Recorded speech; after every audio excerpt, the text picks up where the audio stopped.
오늘은 1934년부터 1945년까지 독일을 통치했던 독재자이자 제2차 세계대전을 일으킨 히틀러에 대해 알아보겠습니다.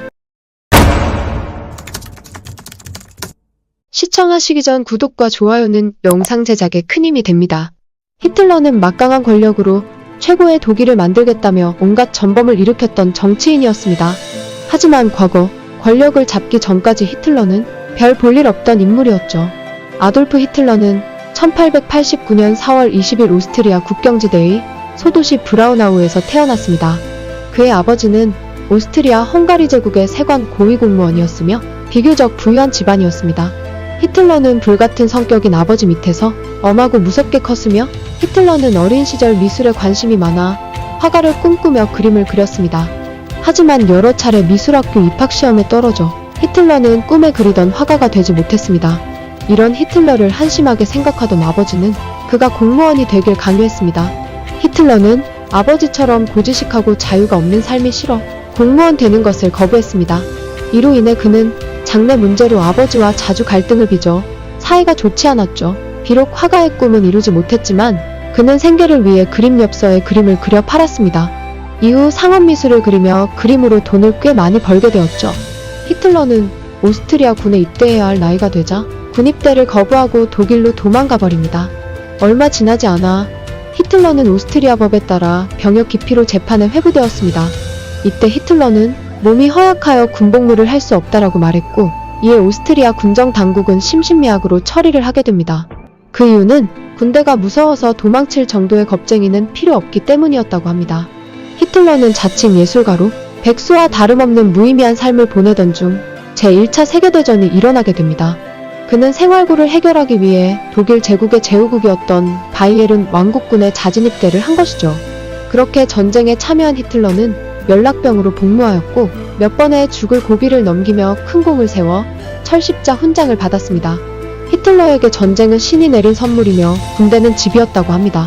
하지만 전쟁에서 패배한 독일 제국은 무너지고 바이마르 공화국이 탄생하게 됩니다. 새로운 정권의 등장으로 독일은 베르사유 조약을 맺으며 패전의 대가로 막대한 금액을 배상금으로 지불해야 하는 상황에 처해지게 됩니다.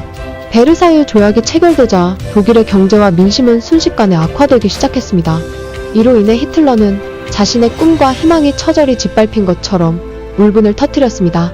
그렇게 전쟁이 끝나자 갈 곳이 없던 히틀러는 자신을 받아주는 군대에 계속 남아있기 위해 노력했습니다. 그는 전쟁에서 패한 울분을 담아 연설을 하고 다녔고 이때 정보부 상관의 눈에 들어 히틀러는 정보병 교육을 받게 됩니다. 이후 히틀러는 독일 내 소수 정당을 조사하라는 상관의 명령을 받고 노동자당에 잠입하게 되죠. 히틀러 눈에는 서민들끼리 모여 불평불만을 늘어놓는 게 전부인 보잘것없는 조물애기 정당에 불과했습니다.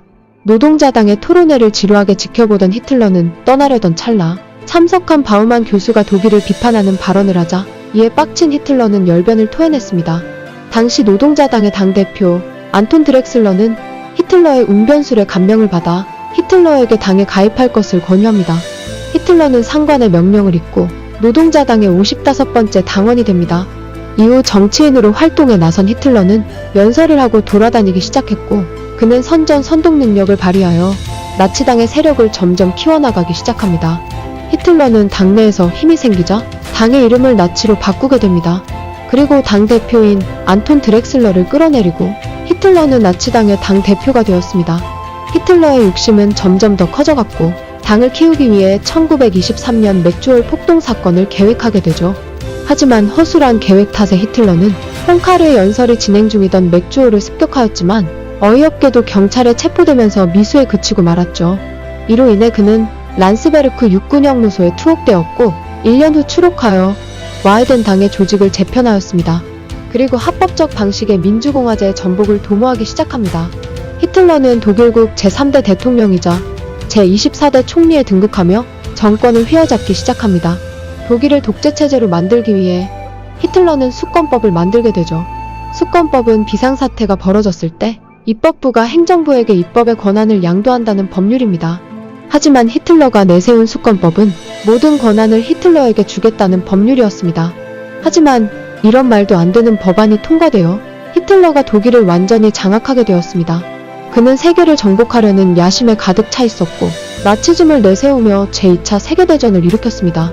그리고 막대한 배상금과 경제공황으로 인한 분노의 희생양으로 유대인을 지목했습니다.